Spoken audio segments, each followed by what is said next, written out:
Georgia's new bill. Voter suppression, or just a narrative spun up by liberal media outlets? Let's find out. Okay. Bill SB 202. All right. It was a new voting law after Brian Kemp signed it. Okay. Election Integrity Act of 2021 was passed out of the legislature on a party line vote that makes a number of controversial changes. So this is PBS, mind you. This is I want to say it's a relatively fair analysis. I mean, it does have like a little bit of a slight bend to it, like just a slightly liberal bend, but they're pretty fair. Like I gotta say, okay. So, legislature, passed out of the legislature on party line vote and makes a number of controversial changes to how elections are run in the state, but also many adjustments welcomed by local election officials who were overwhelmed by record turnout and unprecedented shift towards mail-in voting because of the coronavirus pandemic. So see how they frame it right there. So controversial changes, right? It's not that controversial, actually. We're going to go through some of the points in it. So the changes to absentee voting, what it does is voters over 65 with a disability, voters in the military, or who live overseas will still be able to apply for a ballot and automatically receive one for the rest of the election cycle. Here's the change. But the earliest voters can request mail-in ballots will be 11 weeks before the election instead of 180 days, less than half as much time. So you have, what is that? Just under 3 months to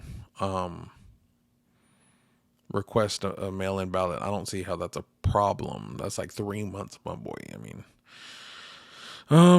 so the final deadline to complete an application is moved up earlier too. Instead of returning an application by the Friday before the election, SB 202 now backs it up to 2 Fridays before the election. So like a 2 weeks notice type deal.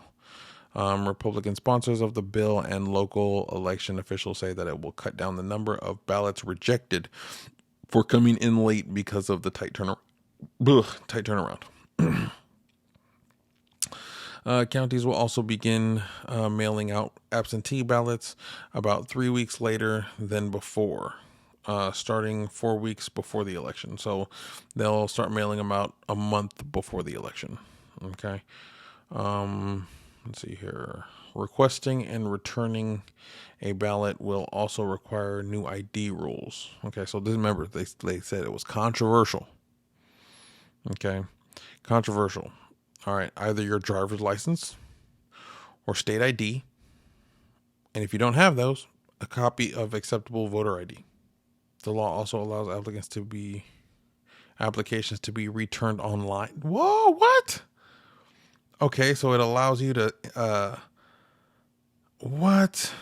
So oh wow, that was weird. So they allow you to, return the application online. That's crazy. I mean, that if that's not, more room for, I'll say, voter irregularity, I don't know what is. What is it? The Secretary of State's official launched an online request portal. Okay, using driver's license number and state ID number. Okay, that's not bad. So you just you got to use your state ID or driver's license number ahead of November's general election. Poll workers will use that information plus your name, date of birth, and address to verify your identity, and you will sign an oath swearing that everything is correct. That's fair. This is a change from recent procedure that would check your signature on file with the application. On the application with those on file. Okay, so what I was hearing was a lot of ballots were getting thrown out because the signatures didn't match. And so this basically fixes that.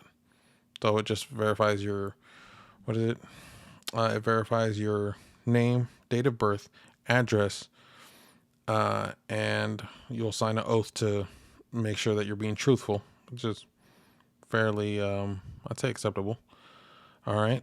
State and local governments are no longer allowed to send unsolicited applications to, and third-party groups that send applications have new rules to follow too. So, governments now can no longer just be boom pumping out the voter rolls, pumping out the voter rolls, names lists to be pumping out, mail in ballots.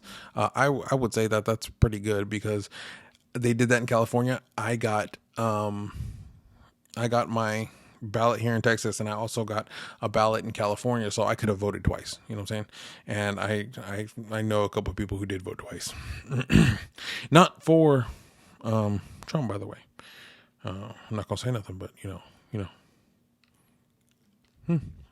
little bit of voter irregularity, but anecdotal, right? That's anecdotal, not nothing to It's not like they did it with the whole country. But anyways, state and local governments are no longer allowed to send unsolicited applications, and third-party groups that send applications have new rules to follow too. Their applications must be clearly marked as being not an official government publication, that it is not a ballot, and must clearly state which group is sending the blank request. So, third-party groups who are just it's basically government. What is it? Operatives of each party, groups going and saying, "Hey, come fill out this application." Blah blah blah blah, trying to get you to vote for them, or however they're going to do it. So basically, now, they have to make it clear that they're not from the government, that they are an acting operative of a political party. Or a third-party group, and what group they represent, and make sure that they make clear that it's not a ballot, that it is just an application. So I don't see how that's controversial. All right. Plus, third-party groups are only allowed to send applications to voters who have not already requested or voted an absentee ballot. Okay. The groups potentially face a penalty for each duplicate sent. Okay, so no multiple applications being sent out. That's pretty good. That helps shore up double voting and double registration and all that nonsense. That's pretty good. Okay. The actual absentee ballot that envelops will. Oh. Okay. The actual absentee ballot and envelopes will look different as well. SB 202 requires absentee ballots to be printed on special security paper. Awesome. And your precinct name will now be included along with your precinct ID at the top.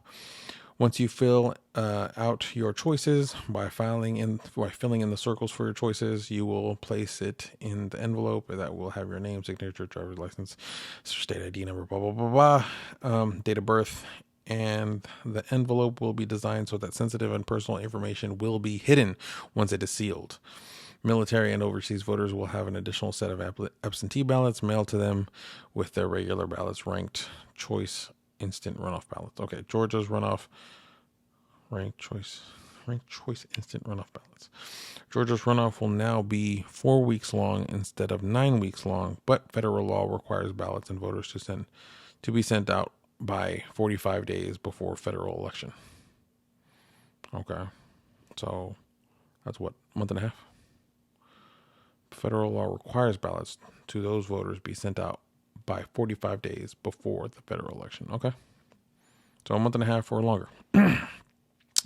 So now those voters will be given these ranked choice ballots where they rank their choices for certain races in the event they head to a runoff, and send them back with their primary or general election ballot. That's pretty good. All right. So that way they don't have to be, sending, like, basically obstructing the process, like, because bureaucracy is like ridiculous in government processes, like stupid ridiculous. That's why the DMV sucks. All right. Absentee.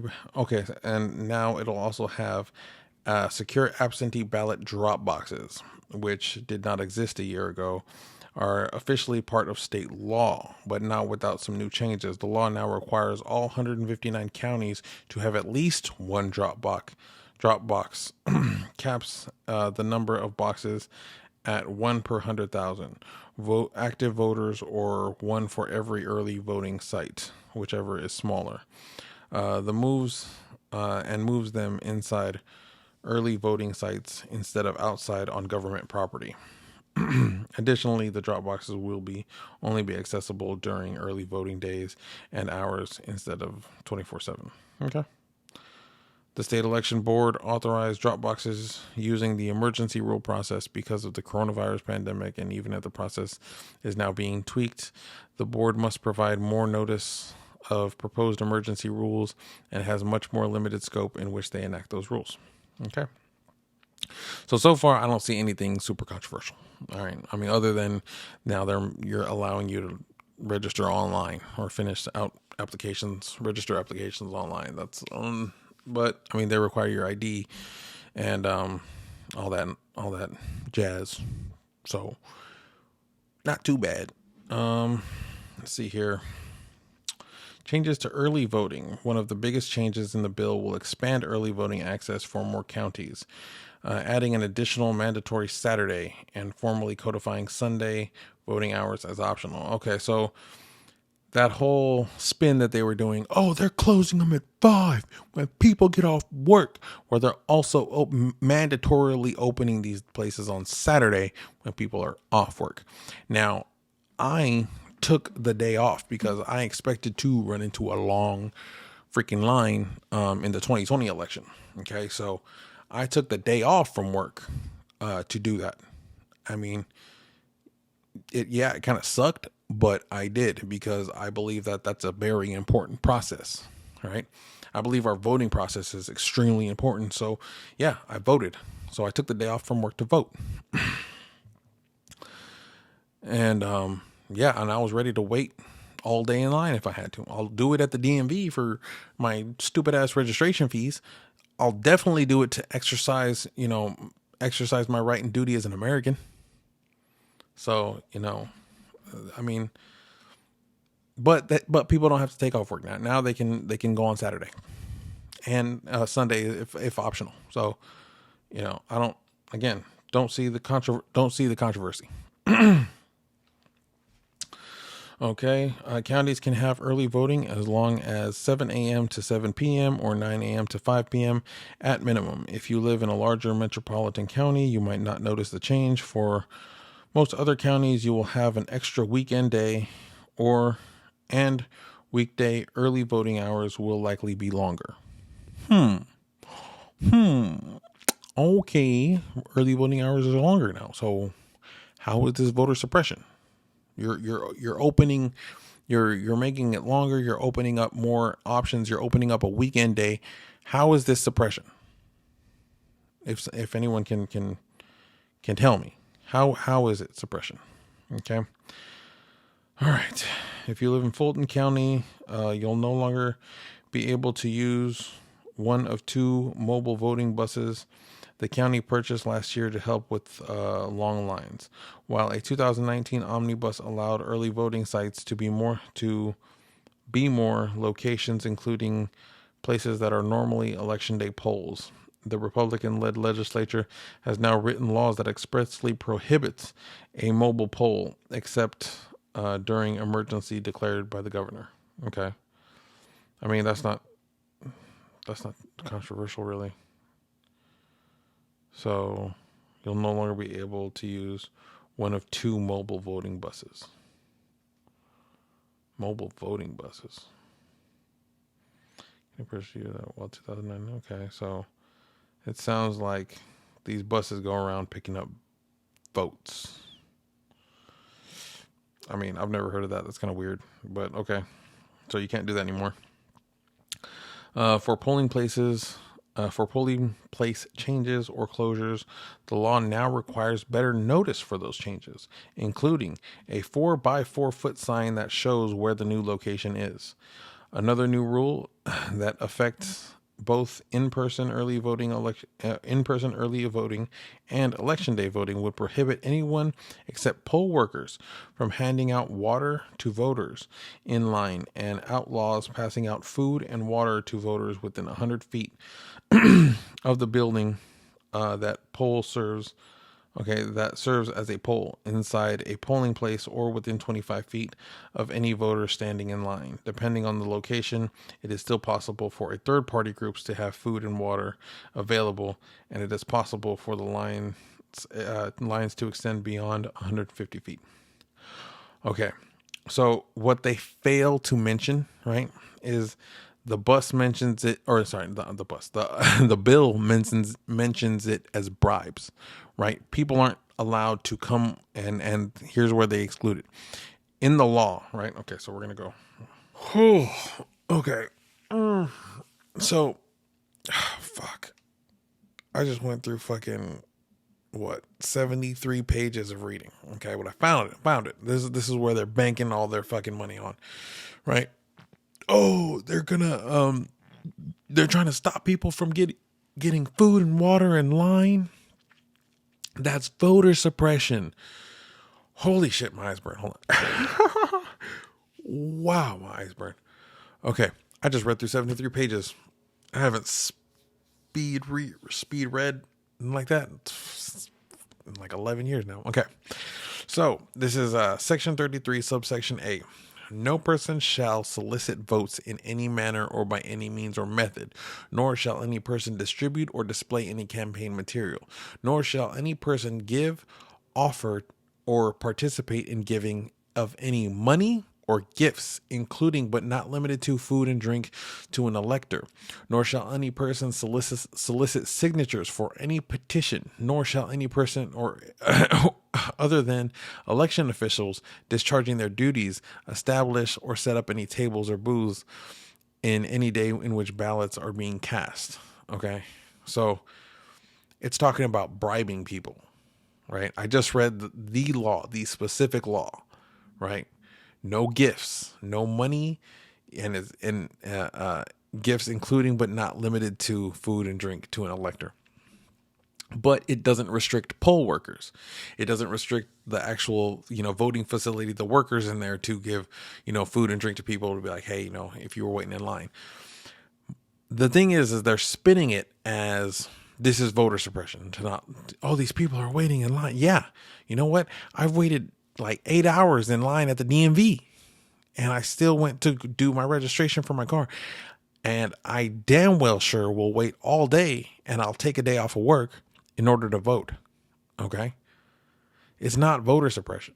And this is in Georgia. It's not in Texas. But, the other thing that I had heard from a buddy of mine, I would consider a good buddy of mine. I consider like a really, really good personal friend of mine. He said that, oh, Texas is, they're closing down polling locations and things like that. Half of all their polling locations.